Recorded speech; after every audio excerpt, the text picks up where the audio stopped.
Hello everybody. I am very pleased to welcome you all to this panel. As you are aware, climate change and global warming are imposing serious challenges on Africa in general, and in Sudan are particular. In this session, we have two panelists from the Sudan. We are going to have Dr. Nuruddin Ahmed Abdullah. He is a meteorologist and climate change expert. Dr. Nuruddin Abdullah, he is former Secretary General of the Higher Council for Environment and Natural Resource in Sudan. He is a prominent climate change specialist and contributed extensively to the condition of the second VNR Sudan 2022. The second panelist is Dr. Amin Saleh Yassin, who was the former Undersecretary for Economic Planning in the Ministry of Finance and Economic Planning, acting and the former focal point for SDG 5 coordination in Sudan. He was in charge of conducting the second and the third VNR for Sudan. Their views will be expressed along the following point. The first point is status of climate change in Sudan. The second point, impact of the current war on the SDG implementation and its impact on the environment. The third point, effort exhibited by the authorities in the compliance with the international agreement. The fourth point, the role of the authorities in customizing adaptation and mitigation practice. The fifth point is the forward thinking in the post-2030 agenda. The period after SDG 5 deadline. The second point, engagement of the civil society organization in support of the climate change action. The seventh point, partnership formation with international agencies like the JICA case. I hope the session will keep us abreast of all the climate action in the Sudan and the role of the civil society in supporting the climate action program in Sudan.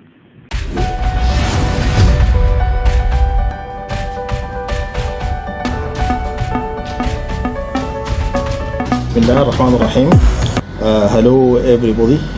It is a great honor to deliver this speech in this event, Expo Japan, which reflects the importance of global connectivity and common global ambition for a prosperous world. I hope the Expo will add to the knowledge sharing and exchange of views for better understanding of the challenges that confront our planet. Climate change and global warming are becoming evident threat to humanity. Africa, for instance, as a continent responsible for not more than 4% of the total greenhouse gases emissions. Yet, it is the most exposed continent to climate change crisis. Sudan, unfortunately, is becoming one of the most 10 vulnerable countries around the globe, hardly affected by this climate change. Although it is a low-income, unindustrialized, highly indebted, conflict-stricken country, it is suffering from the impact of the climate change. The current ongoing war added another unpleasant dimension and context in which societies are functioning. In the last couple of years, Sudan made some progress in meeting some of the SDGs targets. For example, education, health coverage, safe drinking water provision, gender inequality, etc. This progress was massively eroded by the erupted war, in April 2023. The war also had severe negative impact on the environment. Massive erosion of green cover, water yards were polluted, biodiversity was threatened, many climate action projects were halted due to security reasons. Households were severely impacted. Large movements of displaced people and some 10 million persons were reported as refugees in the neighboring countries. Remnants of war also posed environmental hazard that should be handled with care. To address the crisis above, a combined role of the public sector, the private sector, and the civil society organizations is necessary. The civil society should take the lead in identifying the intervention actions and activities that will serve the community and the environment. The civil society is expected to launch a campaign to address issues that can support and consolidate the conservation practice and have positive impact to increase awareness among community members of how wars and armed conflicts can damage the environment. B. Increase awareness in dealing with open water yards and how to preserve water resources from misuse and pollution created by human behavior. C. Establish networks to protect the green cover. Mobilize the students and youth for replantation activities. D. Address governance issues related to the environment. Given the low rate of financing to mitigate the climate change and build resilience mechanisms, aggravated by slow economic growth and increases in unemployment in Sudan, the role of the civil society organizations is crippled. But civil society organizations can be proactive in mobilizing domestic resources and build efforts to address various environmental conservation issues. The civil society organizations can address issues of food insecurity, which emerged as a result of low productivity in the agricultural sector due to climate change, by encouraging small household farming. It is important at this juncture to point the following. We are just 5 years away from the deadline of Agenda 2030. Sudan should rethink the way the SDGs implemented by exerting more efforts to accelerate the pace of implementation of the basic service provision in particular. More and massive advocacy programs should be encouraged and directed towards increasing awareness and build social capacity. More focus should be on adaptation, mitigation, and resilience efforts. 2. We need to address the post-SDGs period in critical manner. Objectives should be realistic and targets should be implementable with zero complications. There should be new thinking and new approach to handle climate actions. The civil society should play a pivotal role in advocacy and awareness campaigns. 3. We need to build strong and effective institutions to maintain governance, accountability, transparency, and efficiency. We need institutions that are able to deliver concrete output and able to consolidate partnerships with domestic and international agencies. 4. We need to reformulate the nationally determined contributions and be incorporated within the SDGs framework. We need to incorporate culture and indigenous knowledge and change them into triggers for SDGs implementation. 6. A new thinking is also required for an innovative financing modalities. Finance for climate action should be labeled and clearly defined. Greening of debt should be looked at as a new method of financing. Debt relief should be conditional such that more climate projects, more debt relief given.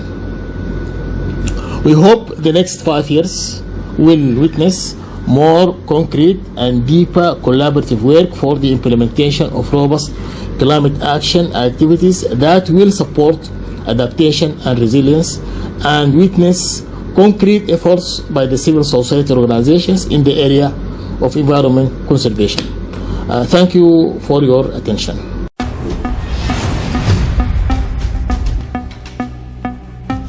Assalamu alaikum. I am Dr. Nuruddin Ahmed Abdullah Saeed, meteorologist. Sudan is one of the largest countries in Africa.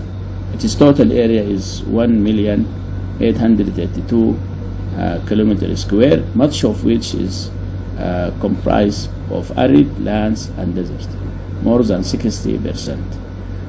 Throughout much of the country, water resources are limited, soil fertility is low, and drought floods episodes are common. These underlying conditions are exacerbated by range of human pressures, creating a situation in which Sudan is already highly vulnerable to current climatic shocks. Apart from taking adaptive measures, will become even more vulnerable in the face of future climate change. So let us firstly talk about Sudan climate change indicators, which indicators is featuring the climate change in Sudan. Firstly, coefficient of variability as an indicator of high spatial and temporal variability in rainfall, a steady decrease of rainfall amount and a steady increase of temperature amounts. Decrease of rainy days, the rainy days becoming shorter, shift of the onset and offset of the rainy season, frequent floods, droughts, episodes, and other climatic extreme events, intensity and duration. Coefficient of variability of the rainfall in Sudan indicated that rainfall is highly variable in time and space, temporal and spatial variability. So after declaration of the new state of South Sudan, Sudan is facing new political, social, cultural, and economical situation. These changes include its geographical barriers and natural resources. Instead of 2.5 million kilometers, Sudan area decreases to 1,882 million kilometers, by which Sudan lost its rich tropical forest area. This situation affects the ecological diversity, wildlife, and water resources, and the rain-fed and irrigated agriculture also affected.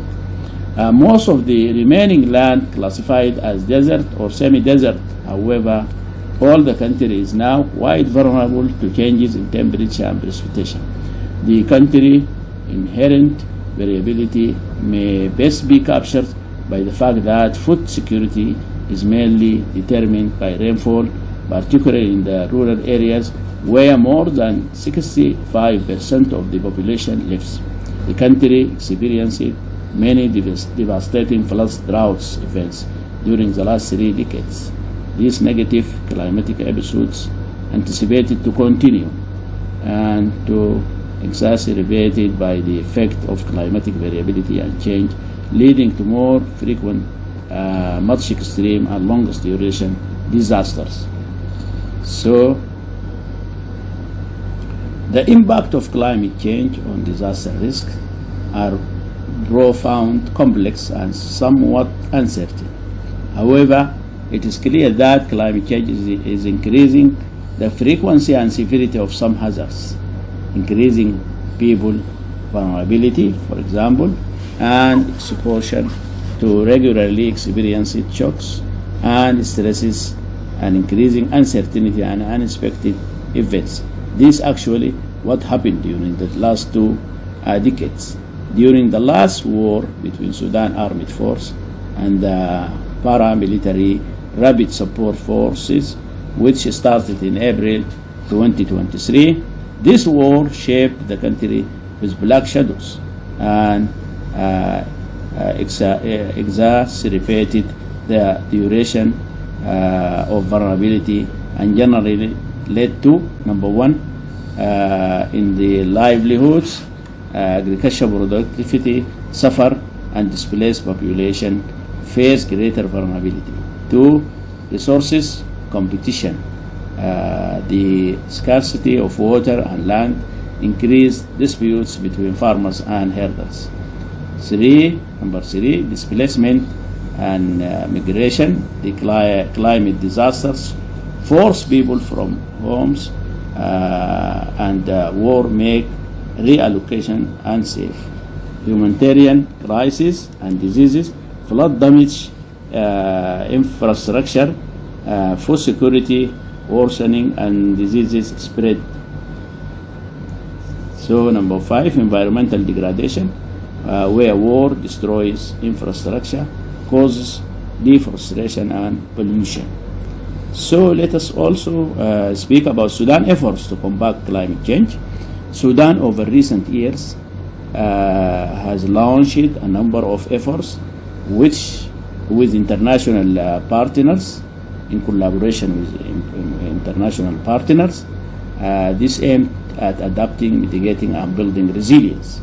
Key efforts by Sudan is that Sudan is updated its intended national determined contribution, INDCs, under the Paris Agreement. The main feature of Sudan INDCs, it contains both adaptation and mitigation measures. Although Sudan is a least developed country, LDC, and therefore not have obligations to commit to emission reduction targets. It aims to pursue low carbon development as an opportunity. Mitigation actions proposed by INDCs include the energy sector, forestry, and water sectors. This enhanced when Sudan updated its INDCs in 2021 to include more sectors, which include land use, health, waste, and coastal zones. So some projects also done and executed in Sudan, like large adaptation projects with GCF and UNDP, project titled Building Resilience in the Face of Climate Change within traditional rain-fed agriculture and pastoral system in Sudan, is helping 3.8 million people in 9 states of Sudan by improving food production system, access to climate resilient water resources, rehabilitating land, and strengthening community and institutional capacity.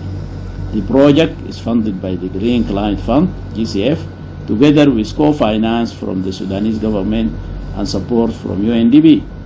Other project is ecosystem-based adaptation by UNIP, along with Sudan environmental authorities, has implemented ecosystem-based adaptation in vulnerable areas, especially in White Nile State.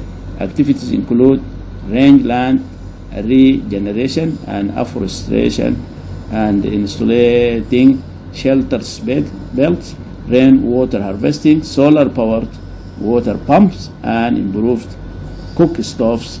The EBA project aimed to help 6,800,000 households directly and 8,100,000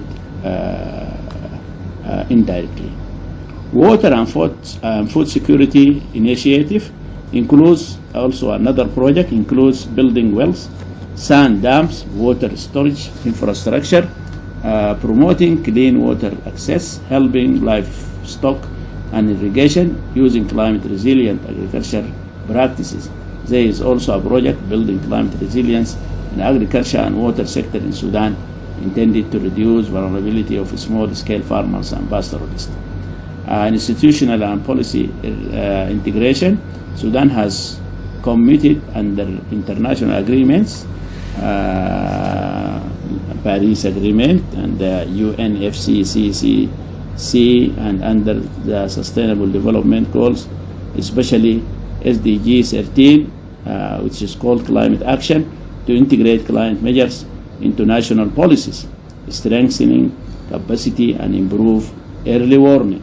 government agencies as the Higher Council for Environment and Natural Resources are coordinating adaptation and environment policy and projects. Also a project, Clean Renewable Energy Access. This program to expand sustainable and renewable energy solutions, especially for rural areas, displaced and vulnerable communities. UNDP is active here. Small-scale efforts include improved cook stoves and solar pumps in EBA projects. We'll also talk about the strengths of Sudan efforts, where we are strong in these efforts, where we are doing well. This scale and partnership in this area, many projects cover multiple states, involve millions of people, and are co-funded with international donors, focus on vulnerable population, and also agro-pastoralists, nomadic pastoralists, rural farmers, women, youth are often targeted. Ecosystem approach, restoring land, trees, natural water cycle helps long-term resilience. Water security and food security are central, these two issues. So strong cooperation, also this is one of our strengths, with the international institution funding the climate change activities and initiatives, i.e. Japanese International Cooperation Agency, JICA, the Japan International Cooperation Agency, JICA, has been a key partner to Sudan in environmental and sustainable development efforts. JICA activities focus on sectors like waste management, water supply, sanitation, and capacity building, which have a direct or indirect impact on environmental improvement in Sudan. JICA existing contributions is solid waste management, where JICA implemented the Clean Cities project in Khartoum, North Kordofan, and Red Sea states to enhance waste collection efficiency and institutional capacity. Another project is water supply and sanitation. JICA supports technical training, infrastructure upgrades, and grant aid projects to improve access to safe water and sanitation. Environmental institutional supports. This is another project where JICA worked with the Higher Council for Environment and Natural Resources and other local bodies to improve environmental governance. Agriculture and industry in this area, JICA supported agricultural mechanization, irrigation, and diversification to promote sustainable livelihoods, and then also work in capacity building, training programs, strengthening technical and management skills in the water and waste sector. Also support to vulnerable areas, environmental and livelihood assistance were integrated into IDB and post-conflict recovery projects, especially in the Red Sea state. JICA contribution to Sudan environmental improvement has been significant, particularly in waste management, water supply, and capacity development.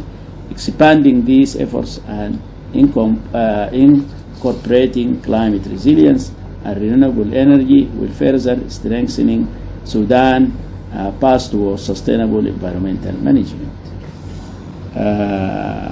So also one of the areas of good implementation and good tackling the issue of climate change is that Sudan have a strong civil society and non-governmental organization, NGOs, which played and still play a vital role in raising the awareness of the public by the different issues of climate change and how it affects lives and how we can adapt and mitigate its risks. They advocate for better environmental governance and climate change policies, and they are going to work in the building strong networking and partnership relations at different levels. I will highlight efforts of some organizations with concentration of the youth organization and their role. Youth-led and civil society innovation, this is one organization, organized gathering to raise awareness and incubate a solution climate challenges, floods, heat, and drought. Also, we have organizations, Sudan Youth Organization on Climate Change. This is in South Darfur. They promote renewable energy installations and advocate for climate education.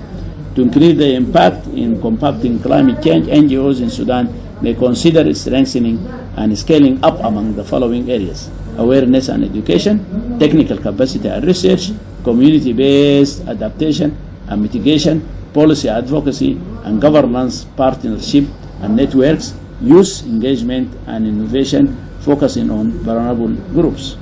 The challenges and gaps: financial and institutional capacity. Many needed actions require sustained large financing, and Sudan's own physical capacity in strained climate risks are increasing faster. Droughts, floods, desert enhancement seem to be intensifying. Access and implementation in conflict-affected remote areas can be difficult. So, dependence on external funding, many major projects are donor-funded. Sustainability when donors withdraw is a concern. So, data also, early warning, policy enforcement. While policy commitments exist, implementation is still weak. Thank you very much for your attention and listening.